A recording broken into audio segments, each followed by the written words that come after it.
Forget retro gaming goodness.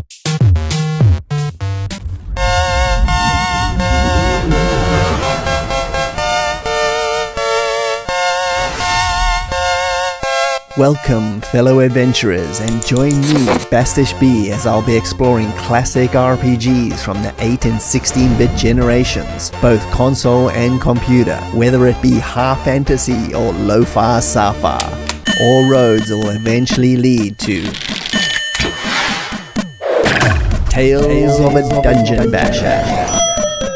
Tangled Tales, The Misadventures of a Wizard's Apprentice was released on the Commodore 64 in 1989 by Origin Systems. By the late 80s, Origin were really hitting their stride as far as RPGs were concerned. They were one of the best. The Ultima games by 89 were already 5 deep, and some of the most engrossing experiences in the genre. But they'd also started branching out a bit, releasing around this time a number of excellent hybrid games that mixed action RPG elements together in an easier to understand way for newbies to the scene. Knights of Legend was a little bit dense, but it had a very easy to look at visual style, much in the same look as today's game. Times of Lore was an action RPG hybrid, and Tangled Tales definitely takes its menu system from this game and builds on it. And Space Rogue introduced space trading adventure that mixes action and light RPG elements, plus space flight, for one of my favorite games ever on the C64. All of these efforts were clearly made to bring the often impenetrable complexity of CRPGs at that time to the masses, and Tangled Tales is a game that embodied this new direction more than anything else that they made at that time.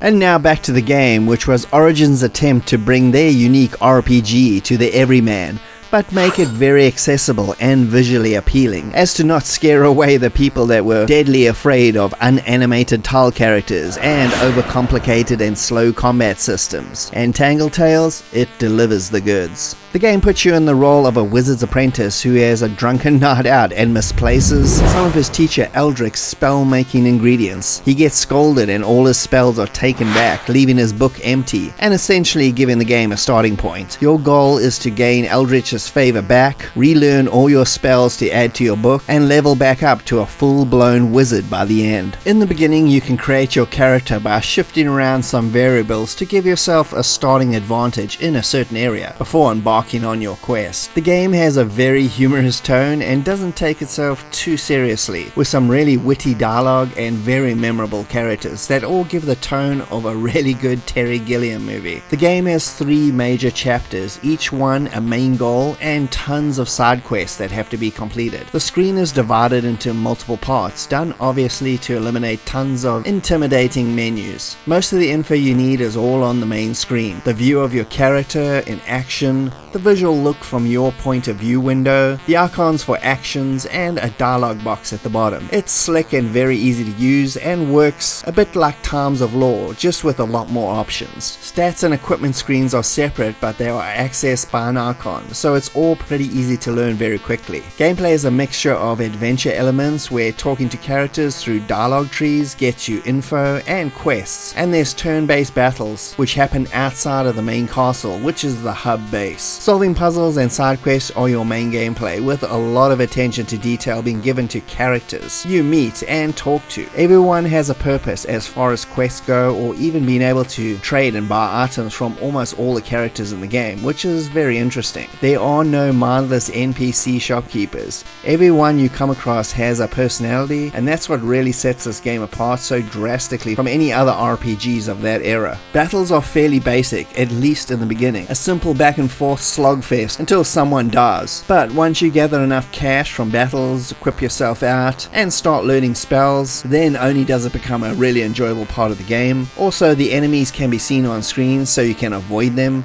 There is no experience gained from fighting, you only get cash. Experience is basically gained from completing quests, which eliminates another RPG trope of grinding battles endlessly for experience. You also don't go it alone and can gather a complete party to form a team. They are all gained in very different ways, joining simply by dialogue trees or quests, or even hiring a mercenary to fight with you, but costing you precious gold every day. It has really diverse mechanics in this department. Quests are all fun and very straightforward.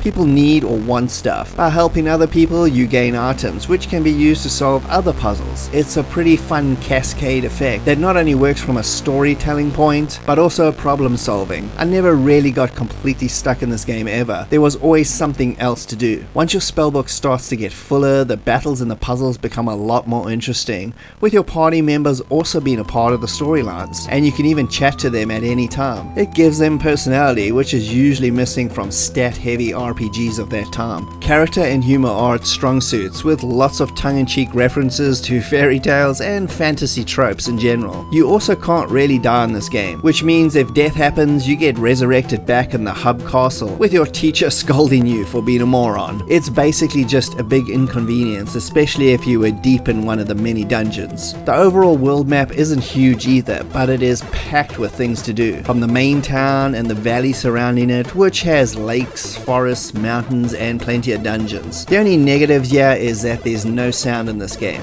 nothing at all, which is pretty weird, but it simply is what it is. After a while you pretty much forget that, due to the really engaging nature of the characters, but it certainly was a strange choice for a 1989 release. Overall, Tangled Tales is highly recommended on the C64, a game that's virtually unknown or has been forgotten almost completely. It sports a really impressive visual style, well written and humorous characters, and some very original quests and puzzles. It definitely lives up to what they were trying to do, which was make a complicated CRPG accessible to anybody.